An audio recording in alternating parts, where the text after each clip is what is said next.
ರಾಜಕಾರಣಕ್ಕೆ ಬಂದಿದ್ದಾರೆ. ತಮ್ಮ ಹಳೆಯ ಸ್ನೇಹಿತರು ಮೈತ್ರಿ ಪಕ್ಷದ ಅಭ್ಯರ್ಥಿ ಮಾಜಿ ಸಿಎಂ HD ಕುಮಾರಸ್ವಾಮಿ ಅವರು ಈ ಚುನಾವಣೆಯನ್ನು ಧರ್ಮ ಯುದ್ಧಕ್ಕೆ ಹೋಲಿಕೆ ಮಾಡಿದ್ದಾರೆ.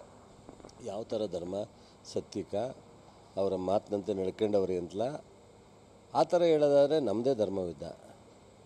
ಸಿದ್ದರಾಮಯ್ಯನವರು ಕೊಟ್ಟ ಮಾತಿನಂತೆ ನಡ್ಕೊಂಡಿದ್ದಾರೆ. DK ಶಿವಕುಮಾರು ಶಕ್ತಿ ತುಂಬಿದ್ದಾರೆ. ಇವತ್ತು ರಾಹುಲ್ ಗಾಂಧಿಯವರು, ಮಲ್ಲಿಕಾರ್ಜುನ್ ಖರ್ಗೆಯವರು ರಾಷ್ಟ್ರ ಲೆವೆಲಲ್ಲಿ, ರಾಜ್ಯ ಲೆವೆಲಲ್ಲಿ ಸಾರ್ವಜನಿಕರ ಪರವಾಗಿ ನಿಂತಿದ್ದಾರೆ.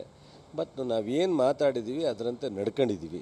ನಮಗೆ ತಾನೇ ಧರ್ಮವಿದ್ದ, ನಾವು ತಾನೇ ಸತ್ಯ ಹೇಳ್ತಾ ಇರೋರು. ಅವ್ರು ಹೆಂಗೆ ಸತ್ಯ ಹೇಳ್ತಾರೆ? ಕಳೆದ ಬಾರಿ ಹೇಳಿದ್ರಿದ್ರೆ ಇದೇ ಮಂಡ್ಯದಲ್ಲಿ ಕಣ್ಣೀರು ಹಾಕ್ಕೊಂಡು 2018ರಲ್ಲಿ ನನಗೊಂದು ಯೋಜನೆ ಕೊಡಿ, ನಾನು ಸಂಪೂರ್ಣವಾಗಿ ಮಹಿಳೆಯರು ತಗೊಂಡಂಥ ಎಲ್ಲ ಸಾಲ ಮನ್ನಾ ಮಾಡ್ತೀನಿ ಅಂದರು. ಮಾಡಿದ್ರ? ಜೊತೆಗೆ ಕುಮಾರಸ್ವಾಮಿಯವರು ಸಾಲ ಮನ್ನಾ ಮಾಡಿದ ಜೊತೆಗೆ ಮಾಡದೇ ಇದ್ದ ಜೊತೆಗೆ ಬಹುಶಃ ಅವರು ಜೀವನದಲ್ಲಿ ಏನೆಲ್ಲ ನನಗೆ ಸಿಂಗಲ್ ಗೌರ್ಮೆಂಟ್ ಬರದೆ ಡಿಸಾಲ್ವ್ ಮಾಡ್ತೀನಿ ಅಂದರು 2018ರಲ್ಲಿ.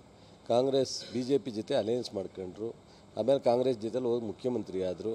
ಈಗ ತಿರ್ಗಾ CN ಸುಧೀಂದ್ರ ಮೊಲ ಸಾಕಾಣಿಕೆಯಿಂದ ವರ್ಷಕ್ಕೆ 10 ಲಕ್ಷ ಗಳಿಸ್ತಿದ್ದಾರೆ. ನೀವು ಕೂಡ ಅವರಿಂದ ಕಲಿಬೇಕಾ? ಅವ್ರ ಜೊತೆ ವಿಡಿಯೋ ಕಾಲ್ನಲ್ಲಿ ಮಾತಾಡಬೇಕಾ? ಈಗಲೇ ಫ್ರೀಡಮ್ ಆ್ಯಪ್ ಡೌನ್ಲೋಡ್ ಮಾಡಿ. BJP ಜೊತೆ ಅಧಿಕೃತವಾಗಿ ಮೈತ್ರಿ ಮಾಡ್ಕೊಂಡಿದ್ದಾರೆ. ಸೊ ಈಗ 2023ರಲ್ಲಿ ಚುನಾವಣೆಯಲ್ಲಿ ನಾನು ಹೈಯೆಸ್ಟ್ ಬರದೇ ಇದ್ದರೆ ನಾನು ಡಿಸಾಲ್ವ್ ಮಾಡ್ತೀನಿ ಅಂದರು. ಏನು ರೀ, ಚುನಾವಣೆಗೆ ಒಂದೊಂದು ಮಾತಾಡೋದು, ಚುನಾವಣೆಯಲ್ಲಿ ಒಂದೊಂದು ಘೋಷಣೆ ಮಾಡೋದು, ಚುನಾವಣೆಗೆ ಒಂದೊಂದು ಪಕ್ಷ ಜೊತೆ ಮೈತ್ರಿ ಮಾಡ್ಕೊಳ್ಳೋದು, ಇದೇನು ಮಕ್ಕಳ ಆಟ ಆಗಿದೆಯೇನು ರೀ? ಆಮೇಲೆ ಆಯಿತು, ನಾವು 10 ಜನ ಇದ್ದೀವಿ. ನಮ್ಮ ಜಿಲ್ಲೆಯವ್ರು ನಾವು ಕೇಳೋದು ಇಷ್ಟೇ, ನಾವು ಈಗ ಅಭಿವೃದ್ಧಿ 10 ತಿಂಗಳಿಂದ ಮಾಡ್ತಾಯಿದ್ದೀವಿ. 4 ವರ್ಷ ಇದೆ, 4 ವರ್ಷ ನಮಗೆ ಕೊಡಿ, 4 ವರ್ಷ ಆದಮೇಲೆ ನೀವು ತೀರ್ಮಾನ ಮಾಡಿ ಅಂತ ಹೇಳಿದ್ದೀವಿ ನಮ್ಮ ಜನಕ್ಕೆ. ನಮ್ಮ ಮೇಲೆ ನಂಬಿಕೆ ಇದೆ, ಭರವಸೆ ಇದೆ, ನಾವು ಕೆಲಸ ಮಾಡ್ತೀವಿ, ತೋರಿಸಿದ್ದೀವಿ, ಗ್ಯಾರಂಟಿ ಕೊಟ್ಟಿದ್ದೀವಿ, ಕಾರ್ಯಕ್ರಮ ಕೊಟ್ಟಿದ್ದೀವಿ. ಅವ್ರೇನು ಕೊಟ್ಟವ್ರೆ 5 ವರ್ಷ? ಅವರೇನು ಕಾರ್ಯಕ್ರಮ ಕೊಟ್ಟಿದ್ದಾರೆ? ಅವರೇನು ಅಭಿವೃದ್ಧಿ ಕೆಲಸ ಮಾಡಿದ್ದಾರೆ? ಆಯಿತು, ಕುಮಾರಸ್ವಾಮಿಯವರಿಂದ ನಾವು ಕುಮಾರಸ್ವಾಮಿಯವರ ಈ ರಾಜ್ಯದ ಲೀಡ್ರಾಗಿ ನೋಡಿದ್ದೀವಿ, ದೇವೇಗೌಡರನ್ನ ಈ ರಾಷ್ಟ್ರ ನಾಯಕರಾಗಿ ನೋಡಿದ್ದೀವಿ. ಈ ಜಿಲ್ಲೆಯಲ್ಲಿ ಏನು, ಈ ಜಿಲ್ಲೆಯಲ್ಲಿ ಅವಶ್ಯಕತೆ ಇದೆಯಾ? ಇವತ್ತು ಇಲ್ಲಿ ಬಂದು ಏನು ಅವ್ರಿಗೆ ಒಂದೇ ಒಂದು ಗೊಂದಲ, ಈ ಜಿಲ್ಲೆ ನನ್ನಿಂದ ಬಿಟ್ಟು ಹೋಗ್ತಾ ಇದೆ, ಈ ಜಿಲ್ಲೆ ಏನಾದ್ರು ಮಾಡಿ ನಾನು ಕೈ ಇಟ್ಕೋಬೇಕು ಅಂತ. ಅದರಿಂದ ಈ ಜಿಲ್ಲೆ ನಾವು ಅವರಿಗೆ ತ್ಯಾಗ ಮಾಡಬೇಕಾ? ಕೊಟ್ಟಿಲ್ಲ 7 ಜನನ, ಏನು ಮಾಡಿದ್ರು ಅವಾಗ? ನೋಡಿ, ಈ ಜಿಲ್ಲೆನ ಅವರು ಅಭಿವೃದ್ಧಿಗೋಸ್ಕರ ಬರ್ತಾಯಿಲ್ಲ, ಪಕ್ಷದ ಅಸ್ತಿತ್ವಕ್ಕೆ ಬರ್ತಾಯಿದ್ದೀನಿ ಅಂತ ಹೇಳ್ತಾರೆ. ಅವ್ರ ಮಗನೂ ಅದೇ ಹೇಳ್ತಾರೆ, ಅವರು ಅದೇ ಹೇಳ್ತಾರೆ. ಏನಿದೆ ಆಶ್ಚರ್ಯ? ನಮ್ಮ ಜಿಲ್ಲೆಯನ್ನು ಇವರು ಅಸ್ತಿತ್ವಕ್ಕೋಸ್ಕರ ಗಾಳ ಮಾಡಬೇಕಾ?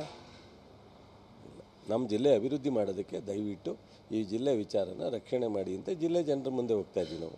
BJP ಮತ್ತು JDS ನಾಯಕರುಗಳು ಅವರು ಮತವನ್ನು ಕೇಳ್ತಾ ಇರುವಂಥದ್ದು, ಹಣವಂತ ಬೇಕಾ ಹೃದಯವಂತ ಬೇಕಾ? ಅಂದರೆ ಸ್ಟಾರ್ ಚಂದ್ರಗೆ ಹಣವಂತ ಅಂತ, ಕುಮಾರಸ್ವಾಮಿಗೆ ಹೃದಯವಂತ ಅಂತ ಹಿಡ್ಕೊಂಡು ಮತವನ್ನು ಕೇಳ್ತಾ ಇದ್ದಾರೆ. ಹೃದಯವಂತಿಕೆ ವಿಚಾರ ಬಂದಾಗ ಸ್ಟಾರ್ ಚಂದ್ರನೇ ಹೃದಯವಂತಿಕೆ. ಅವನಂಥ ಸರಳತೆ, ಮುಗ್ಧತ್ವ ಯಾರನ್ನೂ ನಾವು ನೋಡ್ಲಿಕ್ಕೆ ಸಾಧ್ಯ ಇಲ್ಲ. ಅವನು ಎಲ್ಲೂ ದುಡ್ಡಿದೆ ಅಂತ ಹೇಳಿಲ್ಲ. ಅವನೊಬ್ಬ ಉದ್ಯಮಿ ಹತ್ರ ಎಲ್ಲ ದುಡ್ಡಿರಲ್ಲ. ಅವರು ಒಬ್ಬ ಬಿಸ್ನೆಸ್ ಮಾಡ್ತಾರೆ ಅಷ್ಟೇ. ದುಡ್ಡಿಗೂ ಬಿಸ್ನೆಸ್ಗೂ ಭಾಳ ವ್ಯತ್ಯಾಸ ಇದೆ. ಅದರಿಂದ ಇವ್ರ ಕಲ್ಪನೆ, ಇವರು ಮಾಜಿ ಮುಖ್ಯಮಂತ್ರಿ, ಸಿಟ್ಟಿಂಗ್ ಮುಖ್ಯಮಂತ್ರಿ ಇದ್ದಾಗ ನನಗೆ ಗೊತ್ತಿಲ್ಲಪ್ಪ ಎಷ್ಟು ಖರ್ಚು ಮಾಡಿದ್ರು ಅಂತ. ಅವರೇ ಪಕ್ಷದ ಲೀಡರ್ಗಳು, ಅವ್ರ MLAಗಳು, ಅವ್ರ ಮಂತ್ರಿಗಳೇ ಏನೆಲ್ಲ ಮಾತಾಡಿದರು, ಏನೆಲ್ಲ ದುಡ್ಡನ್ನು ಖರ್ಚು ಮಾಡ್ತಾಯಿದ್ದೀವಿ ಅಂತ ಹೇಳಿದ್ರೆ ನನಗೆಷ್ಟು ಏನು ಅಂತ ಲೆಕ್ಕಾಚಾರ ಗೊತ್ತಿಲ್ಲ. ನಾನು ಅದನ್ನು ಕೇಳೋಕ್ಕೆ ಹೋಗಿಲ್ಲ. ನಾನು ಸ್ಟಾರ್ ಚಂದ್ರು ಅವರು ದುಡ್ಡಿನ ಮೇಲೆ ಚುನಾವಣೆ ಮಾಡ್ತಾಯಿಲ್ಲ. ನಾವು ಅವನ ವ್ಯಕ್ತಿತ್ವನೂ ಇದೆ, ಪಕ್ಷದ ಕಾರ್ಯಕ್ರಮವೂ ಇದೆ, ನಮಗೆ DK ಶಿವಕುಮಾರ್, ಸಿದ್ದರಾಮಯ್ಯನವ್ರ ನಾಯಕತ್ವನೂ ಇದೆ. ಇದ್ರ ಮೇಲೆ ಚುನಾವಣೆ ಮಾಡ್ತೀವಿ. ಜಿಲ್ಲೆಯಲ್ಲಿ ನಾವೆಲ್ಲರೂ ಒಗ್ಗಟ್ಟಾಗಿ ಈ ಜಿಲ್ಲೆಯ ಅಭಿವೃದ್ಧಿಗೆ ಶ್ರಮಿಸ್ತೀವಿ.